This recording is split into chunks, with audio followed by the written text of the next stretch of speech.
नमस्कार, न्यूज 18 मध्य प्रदेश छत्तीसगढ़ देख रहे हैं आप। मैं हूं आपके साथ प्रशांत कठारे और इस वक्त सीधा रुख कर रहे हैं रायपुर का। मुख्यमंत्री भूपेश बघेल क्या कुछ कह रहे हैं, सुनते हैं। कानून आया था तब पश्चिम बंगाल, केरल और अन्य 2 राज्यों के मुख्यमंत्रियों ने सीधे तौर पर कहा था कि केंद्र का ये कानून हमें मंजूर नहीं है, हम अपने राज्यों में इसे लागू नहीं होने देंगे। केरला ने रिजोल्यूशन भी पास किया था। अगर कांग्रेस की मंशा है कि इस कानून का सही मायने में पुरजोर तरीके से विरोध किया जाए, तो आप लोग अपने अपने कांग्रेस शासित राज्यों में इसको लागू नहीं करेंगे, ऐसा सीधे तौर पर क्यों नहीं कहते? ये निर्णय भी ले लेंगे, एक एक करके करने दीजिए। अभी हम राष्ट्रपति से अपील कर रहे हैं कि इसमें हस्ताक्षर न करें, लोग से वो वापस कर दें। एक एक प्रक्रिया कर लें, हड़बड़ी क्या है? मंशा है नहीं मानने की। ये तो किसानों के सीधी बात है, किसानों के और राज्य के और उपभोक्ताओं के खिलाफ में लिया गया फैसला है। राज्य सरकार के अधीन जो कुछ भी किया जा सकता है निश्चित रूप से स्वरूप किया जाएगा। आप जिन संवैधानिक मंचों पर अपील कर रहे हैं, उन संवैधानिक मंचों पर अगर कांग्रेस और विरोधियों की बात नहीं सुनी गई तो कांग्रेस शासित राज्यों में इस कानून का अनुपालन नहीं होगा। देखिए, एक एक करके प्रक्रिया करके हम जा रहे हैं। जिस दिन जो आप कह रहे हैं जब आवश्यकता पड़ेगी तो वो भी करेंगे। ऐसा नहीं हम पीछे हटने वाले हैं या डरने वाले लोगों में नहीं है, हम तो लड़ने वाले लोगों में से। किसानों के लिए, मजदूरों के लिए लड़ते रहे और लड़ेंगे, अंतिम समय तक लड़ाई होगी।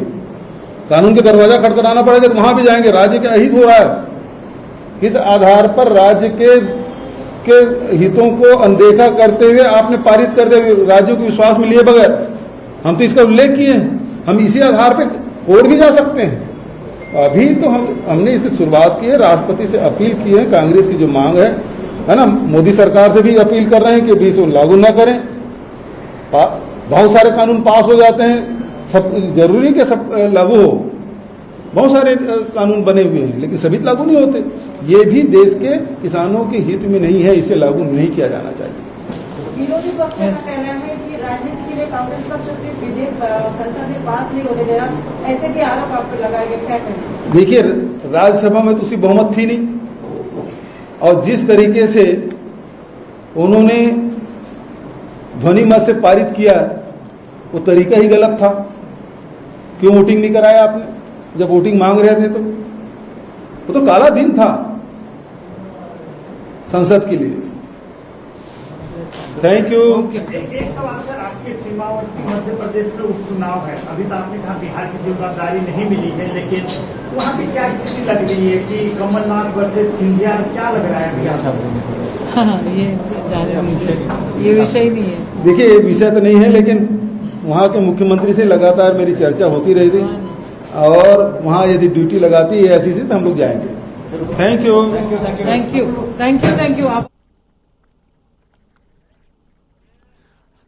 तो मुख्यमंत्री भूपेश बघेल को सुन रहे थे आप। पत्रकारों से, लोगों से बात कर रहे थे मुख्यमंत्री भूपेश बघेल। और आपको ये भी बता दें, प्रदेश कांग्रेस प्रभारी, छत्तीसगढ़ कांग्रेस प्रभारी पीएल पुनिया भी पत्रकारों से बात कर रहे हैं, सुनते हैं। और कल हमारी बैठक हुई थी, विस्तार से विस्तृत बैठक हुई थी प्रदेश कांग्रेस कमेटी के अध्यक्ष और हमारे मुख्यमंत्री श्री भूपेश बघेल जी और सभी मंत्रीगण, सभी विधायक, सांसद, सभी लोग और कार्यकारिणी के सदस्यगण, सभी पदाधिकारी, सभी लोग मौजूद थे। तो उसमें ये निर्णय लिया गया कि 2 अक्टूबर से 31 अक्टूबर से छत्तीसगढ़ में जो 20 लाख लोगों के, किसानों के हस्ताक्षर करके और एआईसीसी को भेजे जाएंगे। ये सब हस्ताक्षर कागज 7 अक्टूबर तक चले जाने चाहिए, 7 नवंबर तक, और 14 नवंबर को, ताकि वो कार्यक्रम संपन्न हो सके। तो ये कार्यक्रम अंतिम रूप दिया गया है। मैं हमारे आदरणीय जो पत्रकार बंधु हैं उनसे निवेदन करूंगा कि ये सभी के हित में है, किसानों के हित में है, जो आंदोलन, जो कार्यक्रम किया है, और जन जन तक पहुंचने का, और जो सरकार के द्वारा जो हठधर्मी से जो केवल और केवल कॉरपोरेट घरानों को खुश करने के लिए किसानों की, मजदूरों की जो बलि दी जा रही है, उसको जन जन तक वो संदेश पहुंचना चाहिए। और उसी के लिए ये सब पूरे कार्यक्रम और रूपरेखा बनाई है। और मैं समझता हूं कि ये जो कांग्रेस पार्टी का कार्यक्रम है, इसी तरह से जो विपक्षी दल है, अनेक विपक्षी दल, वो भी अपने अपने तरीके से विरोध प्रदर्शन करेंगे। हमारे पत्रकार बंधुओं का इसमें पूरा सहयोग मिलेगा, उसी के लिए विशेष प्रार्थना है। धन्यवाद।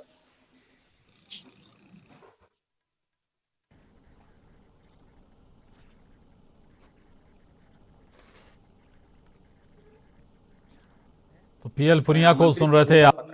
नमस्ते सर, मैं रूपेश गुप्ता, स्वराज एक्सप्रेस लल्लूराम.com से। मेरा सवाल सर आपसे है कि संजय झा जो कि आपकी पार्टी में थे, पार्टी ने उनको निष्कासित कर दिया, उन्होंने एक बयान दिया है,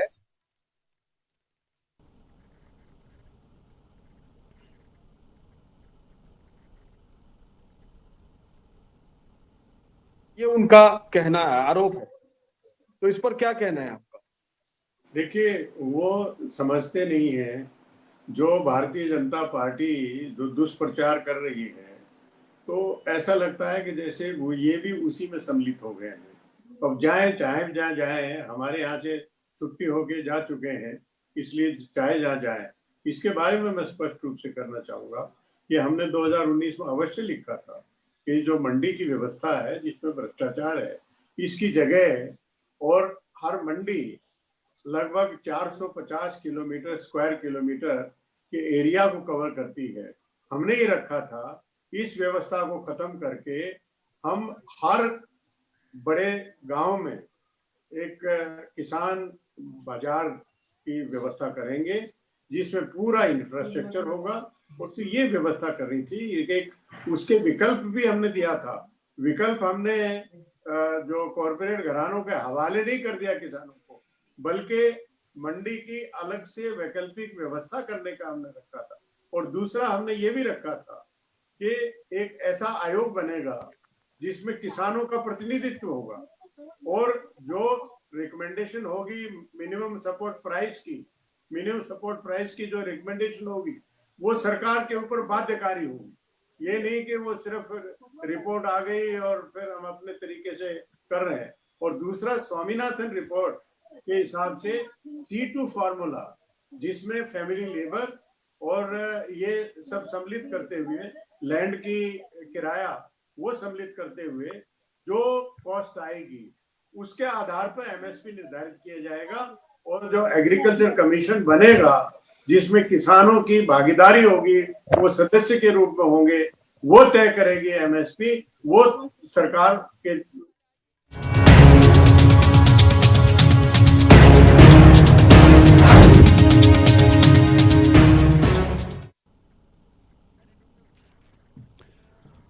तो पीएल पुनिया पत्रकारों से बात कर रहे थे। दरअसल कृषि बिल को लेकर लगातार अब कांग्रेस पूरे देश में माहौल बनाने की तैयारी में है और उसी के मद्देनजर तैयारियां छत्तीसगढ़ में भी की जा रही हैं इस मसले को जोर शोर से उठाने की। आगे बढ़ते हैं और अब बात छत्तीसगढ़ में कोरोना की। छत्तीसगढ़ में कोरोना संक्रमण के बढ़ते आंकड़े पर रोक लगाने के लिए एक के बाद एक कई जगह लॉकडाउन लगाया जा रहा है। कोरोना संक्रमितों का आंकड़ा 93,000 पार छत्तीसगढ़ में पहुंच चुका है। तो एक्टिव केस 35,000 से ज्यादा हैं, इसलिए कोरोना चेन तोड़ने के लिए लॉकडाउन लगाया गया है। आखिर कितना असरदार होगा लॉकडाउन, ये तो बाद में पता चलेगा, लेकिन ये तस्वीरें आप इस वक्त देख पा रहे हैं। रायपुर में टोटल लॉकडाउन का आज जहां तीसरा दिन है, लेकिन अंदरूनी इलाकों से अब भी लापरवाही की तस्वीरें सामने आ रही हैं। उधर रायगढ़ और जशपुर में भी एक हफ्ते का लॉकडाउन लगा हुआ है। कोरबा में लॉकडाउन का दूसरा दिन है, तो दुर्ग में आज से दुर्ग में भी टोटल लॉकडाउन लग गया है। वहीं मुंगेली में कल से फिर लॉकडाउन लग जाएगा, लेकिन उससे पहले लोगों की जरूरतों के लिए आज एक दिन का अनलॉक किया गया है। तो ये 6 तस्वीरें आपके टीवी स्क्रीन पर हैं। राजधानी रायपुर पूरी तरह से लॉकडाउन है और बेहद सख्त लॉकडाउन, लेकिन इसके बावजूद जो अंदरूनी इलाके हैं वहां कुछ हद तक लापरवाही भी नजर आ रही है। वहीं रायगढ़ में भी एक हफ्ते का लॉकडाउन है, जशपुर में भी लॉकडाउन है एक हफ्ते का, और कोरबा का जिक्र करें दूसरा दिन है आज लॉकडाउन का। दुर्ग में भी टोटल लॉकडाउन शुरू हो गया है आज से। इसके अलावा जो महत्वपूर्ण कुछ और जिले हैं जहां पर लॉकडाउन रखा गया है। तो रायपुर में टोटल लॉकडाउन का आज तीसरा दिन है। पुलिस भले टोटल लॉकडाउन के दावा कर रही है, लेकिन रायपुर में भीतरी इलाके में लॉकडाउन का खास असर नहीं दिखता नजर आ रहा है। संवाददाता देवव्रत भगत ने जायजा लिया, देखिए। लॉकडाउन का तीसरा दिन, सड़कों पर सख्ती और गलियों का क्या हाल है ये हम आपको दिखा रहे हैं। राजधानी के मंगल बाजार इलाकों में हैं और यहाँ पर आपको दिखाएंगे कि किस तरह के हालात हैं। हालांकि लॉकडाउन जैसी स्थिति यहाँ पर फिलहाल दिखाई नहीं देती और जिस तरह से सड़कों पर आम दिनों की तरह ही आपको लोग दिखाई देंगे, झुंड में लोग खड़े हुए दिखाई देंगे, बच्चे घूमते फिरते दिखाई देंगे, आम लोग दिखाई देंगे। तो ये तस्वीरें अभी राजधानी के तमाम गलियों पर दिखाई देती है, मोहल्लों में दिखाई देती है, जहां पर फिलहाल पुलिस का कोई बसर नहीं चल रहा है। हालांकि सख्ती की बात जरूर की गई थी और सबसे बड़ी बात, ये वो इलाका है जहां पे सैकड़ों की संख्या में संक्रमित लोग कोरोना पॉजिटिव पाए गए थे। ये पूरा इलाका कंटेनमेंट जोन बनाया गया था और यहां के लोगों को समझाने के लिए तकरीबन 2 महीने तक पुलिस को स्टॉल बनाकर रोका गया था। लेकिन बावजूद इसके आप देखिए कि जो नियम है वो मानने के लिए लोग तैयार नहीं है और यही वजह है कि अभी जो स्थिति नजर आती है, लगातार संक्रमण के आंकड़े बढ़ते हैं और उसके लिए लॉकडाउन लगाया जाता है, तब यहां पर यह स्थिति बनती है कि लोग समझने के लिए तैयार नहीं होते हैं। और जो सड़कों पर तो सख्ती हम देखते हैं, लेकिन जब गलियों पर जाते हैं तब वहां लॉकडाउन बेअसर नजर आती है। ये तस्वीर दूसरी गली की है और उस तरह की भीड़ आपको यहाँ पर दिखाई देगी। झुंड में खड़े हुए लोग यहाँ पर आपको दिखाई देंगे, जो कि आमतौर पर लॉकडाउन के दौरान ये कहा जाता है कि पुलिस की सख्ती होती है, लेकिन ऐसा कुछ यहाँ पर नजर नहीं आता है। पुरानी बस्ती थाने के पीछे का इलाका है और यहाँ पर भी इस तरह के हालात हैं। तब आप ये समझ लीजिए कि बाकी गलियों में किस तरह की तस्वीरें होंगी। और आमतौर पर जितनी भी गलियां हैं राजधानियों में, वहां पर पूरी तरह से लॉकडाउन फेल नजर आ रहा है। कैमरा पर्सन इमरान कुरैशी के साथ देवव्रत भगत, न्यूज 18 रायपुर। आगे बढ़ते उधर रायपुर जिले के प्रभारी मंत्री रविंद्र चौबे टोटल लॉकडाउन का उन्होंने जायजा लेने के लिए कई इलाकों का दौरा किया। लॉकडाउन की स्थिति, प्रशासनिक व्यवस्था और लोगों के सहयोग का उन्होंने जायजा लिया। मंत्री रविंद्र चौबे के साथ कलेक्टर, एसपी और प्रशासनिक अमला भी साथ रहा।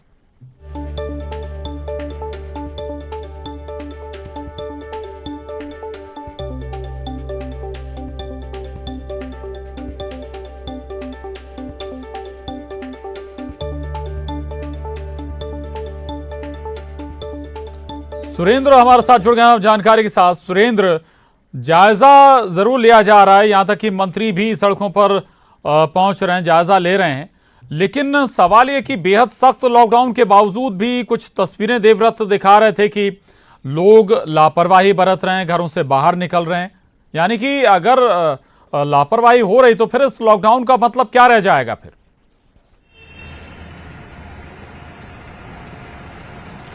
देखिए प्रशांत, जिस तरह से जो प्रभारी मंत्री हैं और साथ ही कैबिनेट के कद्दावर मंत्री हैं रविंद्र चौबे, ये आज अपने बंगले से निकले और करीब 4 जो चौक्स हैं, चौराहे हैं, उन चौराहों का उन्होंने जायजा लिया और सीधे अपने बंगले चले गए। तो 15 से 20 मिनट के अंदर उन्होंने जो जायजा लिया है ये लॉकडाउन का, तो जिस तरह से कल से संभावित था उनका ये दौरा कि वो राजधानी रायपुर में निकलेंगे और कई ऐसे चौक चौराहों पे जाएंगे और वहां पर वो जायजा लेंगे, लेकिन वो महज 4 से 5 जगहों पर गए और अपने सीधे बंगले चले गए। और उन्होंने ये भी कहा है कि जिस तरह से अभी लॉकडाउन लगा है, आज तीसरा दिन है, इसीलिए अभी जो मरीजों की संख्या है वो कम हो रही है। लेकिन जिस तरह से मरीजों की संख्या की बात करें तो कम नहीं हो रही है, वो बढ़ रही है। लेकिन जिस तरह से विपक्ष लगातार ये आरोप लगा रहा है कि यहाँ पर टेस्टिंग नहीं हो रही है, इसी वजह से संख्या घट रही है। और दूसरी बात, जिस तरह से जो बाहरी क्षेत्र है, रायपुर राजधानी के बाहरी क्षेत्र है, वहां पर जिस तरह से जायजा लिया, न्यूज 18 की टीम ने जायजा लिया है, उसमें साफ तौर से देखा जा सकता है किस तरह से जो लॉकडाउन की धज्जियां उड़ाई जा रही हैं। उस तौर तो मंत्री ने ध्यान नहीं दिया, जो प्रभारी मंत्री भी हैं इस जिले के, लेकिन कुछ चंद जो चौक चौराहे थे वहां पर गए, भ्रमण किया और जिस तरह से उन्होंने बयान भी दिया कि अभी जिस तरह से लॉकडाउन चल रहा है तो उसमें कोरोना के मरीजों की संख्या घट रही है। और जिस तरह से उनसे सवाल किया गया कि आने वाले समय, क्योंकि 28 तारीख को यहां पर लॉकडाउन खत्म होगा राजधानी रायपुर में, तो क्या आगे बढ़ाया जाएगा, तो उन्होंने साफ तौर से कहा है कि जिस तरह से 5 दिन की मॉनिटरिंग की जाती है और 5 दिन के बाद अगर संख्या बढ़ती है और उस पर अगर किसी प्रकार का कोई बढ़ोतरी होती है मरीजों की संख्या में तो उसके बाद रणनीति बनाई जाएगी, समीक्षा की जाएगी। उसके बाद अगर होगा कि बढ़ाने के लिए तो आगे लॉकडाउन बढ़ाया जाएगा, लेकिन अभी इस प्रकार की कोई संभावना नहीं है।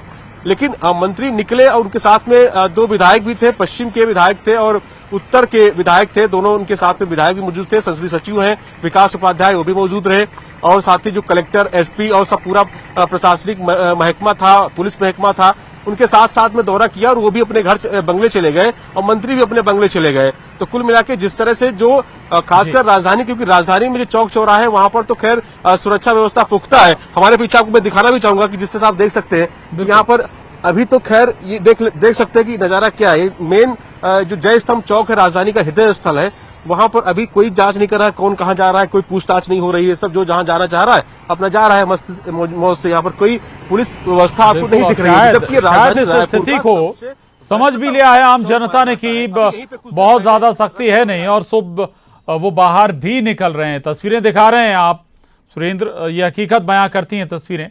बहुत शुक्रिया आपका इस पूरी जानकारी के लिए, धन्यवाद। आगे बढ़ते हैं खबर जगदलपुर से। जगदलपुर में कोरोना की रफ्तार पर ब्रेक लगाने के लिए इस बार लॉकडाउन लगाने के बजाय जिला प्रशासन ने धारा 144 लगाई है। जिले में 23 सितंबर से धारा 144 लागू है। धारा 144 का सख्ती से पालन कराने के लिए कलेक्टर और एसपी खुद सड़कों पर निकले और फ्लैग मार्च किया। इतना ही नहीं, इसके लिए 10 टीमें भी बनाई गई हैं।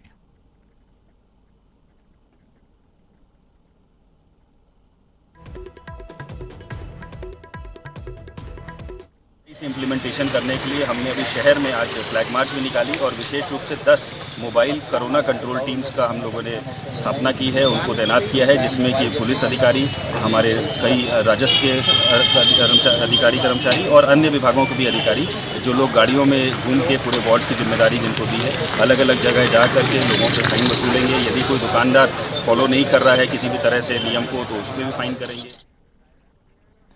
और रायगढ़ में बढ़ते कोरोना संक्रमण को देखते हुए रायगढ़ में आज से एक बार फिर से एक हफ्ते के लिए लॉकडाउन किया गया। शहर का जायजा लेने कलेक्टर भीम सिंह भी सड़कों पर निकले। लॉकडाउन के पहले दिन मोनेट के कर्मचारियों से भरी बस को पुलिस ने रोका और फटकार भी लगाई।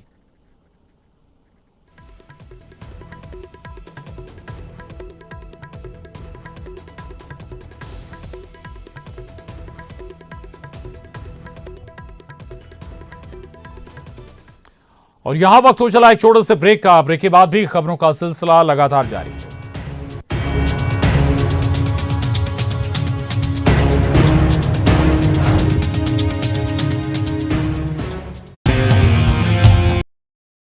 गाइए या फिर अपना हुनर दिखाइए, वीडियो बनाइए और हम तक पहुंचाइए और घर बैठे बनिए स्टार।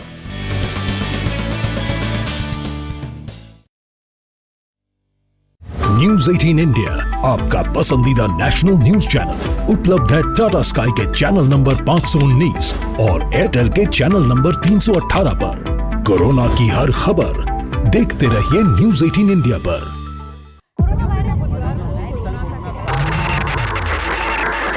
हम सिर्फ खबर नहीं पहुंचाते, हमारी कोशिश है झूठ छानकर सच दिखाने की, हौसला बनकर हर पल साथ निभाने की। हम रोज करते हैं कोशिश अपने मध्य प्रदेश को बेहतर बनाने की। खबर आपकी, ख्याल आपका, देखिए अपना एमपी। प्रदेश के हर शहर, हर गांव, हर कस्बे की खबर तेजी से और कोरोना से छिड़ी प्रदेश की जंग की हर अपडेट रिपोर्ट सुपरफास्ट छत्तीसगढ़ में। ये उपचुनाव नहीं, रोमांचक खेल है। इस मैच में आरोपों की रेलम पेल है।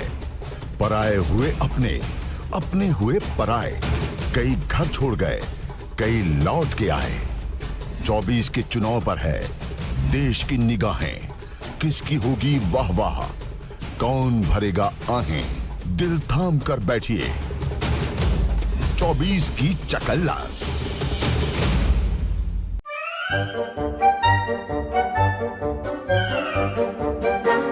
अखबार हुआ ठप, आउटडोर हुआ बेकार, टीवी ही दे रहा है विज्ञापन को तेज रफ्तार। करोड़ों दर्शकों तक न्यूज 18 पहुंचाएगा आपका एड। न्यूज 18 की टीम दमदार बनाएगी आपका एड शानदार।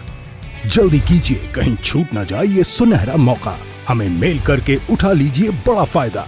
ये स्पेशल ऑफर है अगले 15 दिनों तक। साथ ही मिलेगा हमारी वेबसाइट पर प्रमोशन। आज ही मेल करें adsales@nw18.com पर। न्यूज 18 इंडिया, आपका पसंदीदा नेशनल न्यूज चैनल। देखिए डीडी फ्री डिश पर बिग मैजिक और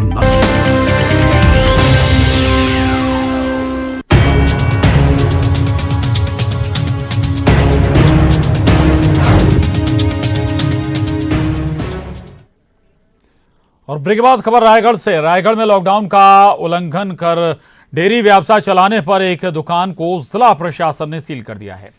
श्याम डेयरी पर लॉकडाउन के दौरान दुग्ध पदार्थ सहित अन्य सामान बेचा जा रहा था। जिला प्रशासन, खाद्य विभाग और पुलिस की टीम ने शिकायत के बाद डेयरी को सील कर दिया है। 24 तारीख से लेकर 30 तारीख तक कंप्लीट लॉकडाउन का ऐलान किया गया है। इस दौरान पाया गया कि दूध डेयरी जो है वो आधा खुली हुई थी और अंदर से सामान वगैरह भी दिया जा रहा था। हमको शिकायत भी मिल रही थी इस बात की, जबकि जो आदेश निकले उसमें स्ट्रिक्टली ये है कि दूध डेयरी को बंद रखना है और बाहर से ही दूध की बिक्री वगैरह करनी है। इसलिए दुकान आगामी आदेश पर्यंत सीलबंद की जा रही है। उधर जशपुर में एक सप्ताह के लिए लॉकडाउन लगाया गया है। लॉकडाउन का पालन कराने पुलिस और प्रशासनिक अमला जगह जगह पर तैनात है। लॉकडाउन का सख्ती से पालन कराने पुलिस और प्रशासन फ्लैग मार्च कर रहा है। पुलिस प्रशासन लोगों से घरों में रहकर लॉकडाउन के नियमों का पालन करने की अपील कर रहा है।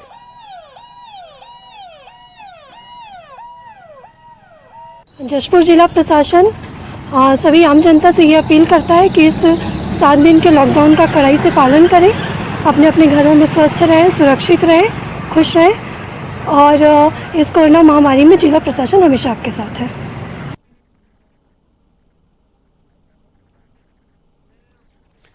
आगे बढ़ते हैं। गृह मंत्री ताम्रध्वज साहू 25 सितंबर को जसपुर के दौरे पर रहेंगे। ताम्रध्वज साहू राजस्थान के चुनावी घोषणा पत्र क्रियान्वयन समिति के अध्यक्ष हैं। कल राजस्थान चुनावी घोषणा पत्र क्रियान्वयन समिति की पहली बैठक होगी, जिसमें मंत्री ताम्रध्वज साहू शामिल होंगे। चुनावी घोषणा पत्र के वादों को पूरा करने से संबंधित विषयों पर चर्चा होगी। 25 तारीख को मैं जा रहा हूं राजस्थान। वहां जयपुर में मीटिंग लेंगे, हमारी कमेटी मीटिंग लेगी और वहां देखेंगे कि प्रदेश कांग्रेस कमेटी राजस्थान द्वारा चुनाव के पहले कितने वादे, कितने घोषणा पत्र में बातें कही थी और उस घोषणा पत्र में अब तक इस 1.5 साल में कितना अमल हुआ, कितना बचा है, क्यों बचा है तो क्यों बचा है। आगे बढ़ते हैं। उधर खबर रायपुर से। मौसम विभाग ने जारी किया येलो अलर्ट। उत्तर छत्तीसगढ़ के कई जिलों में भारी बारिश की चेतावनी जारी की गई है। इसके अलावा सरगुजा संभाग, बलरामपुर, बिलासपुर, कोरबा, रायगढ़ और पेंड्रा रोड में भी भारी बारिश की चेतावनी जारी की गई है। मौसम विभाग के जरिए त्वरित पूर्वानुमान जारी कर मौसम विभाग ने ये चेतावनी जारी की है। तो मौसम विभाग का अनुमान है कि उत्तर छत्तीसगढ़ के कई जिलों में भारी बारिश हो सकती है। विभाग ने येलो अलर्ट जारी किया है।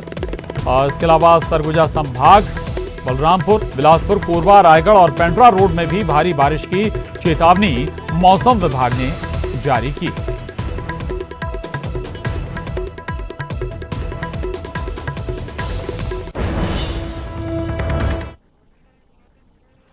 और इसके साथ ही इस बुलेटिन में बस इतना ही। खबरों का सिलसिला न्यूज 18 मध्य प्रदेश छत्तीसगढ़ पर लगातार जारी।